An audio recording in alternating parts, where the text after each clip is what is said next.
You have to marry me. Who's gonna love you now that you have a 13-inch scar across your body? Now, before you judge him for what he said, hear me out. I was 19 years old, and one night, I get a sharp pain in my chest. I fall to the ground, and I can hear this voice. You're sick. Dying. And if you don't do something about it, you're going to die. The next day, I'm in my family practitioner's office, Dr. Martin. Nothing is wrong with you, Christina. Your heart is fine. Your lungs are fine. The chest pain you have is acid reflux. Take this medication, it will help you. Dr. Martin, I still have the pain. Something is seriously wrong with me. I don't have acid reflux. My boyfriend at the time, Alessandro, had mentioned to me, Kri, baby, why haven't any of the doctors ordered a CAT scan? Call the police, Dr. Martin, because I'm not leaving your office without a CAT scan. An hour later, Dr. Martin and I are negotiating, and we negotiated down to an ultrasound and an upper GI. 2 days later, I'm in a hospital across town about to start the upper GI, and a nurse runs in. Dr. Martin called, we need a CAT scan, Christina, immediately. 3 hours later, Dr. Martin called my parents to say, Christina has pancreatic cancer and 6 months to live. 3 weeks later, I become one of the youngest pancreatic cancer survivors in the world. I had a Whipple surgery, which entails the removal of 5 of my organs, completely or partially. I was in the hospital for another 3 weeks, and then I was released with a 13-inch scar across my body. And I thought the hardest part was over.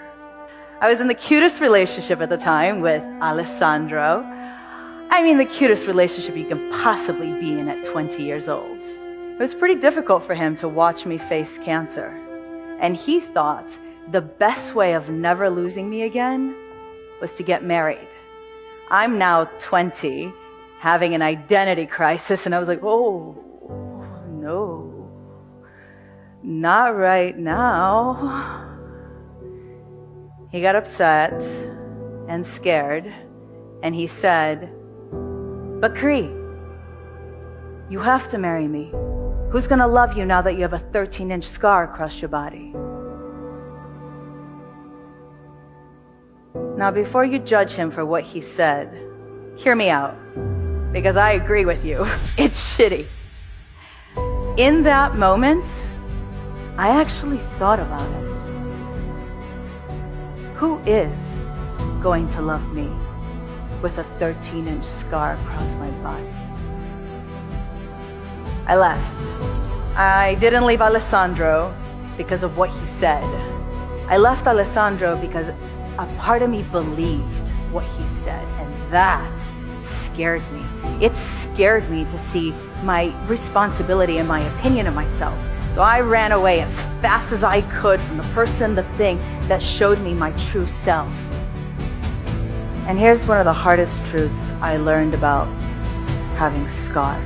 That forgiving those who carved them holds us accountable to forgiving ourselves for believing them. And it came down to this for me. I had to take responsibility for my inner voice. Every single day I had a choice to either be constructive or destructive with my thoughts, my actions, my opinions of myself.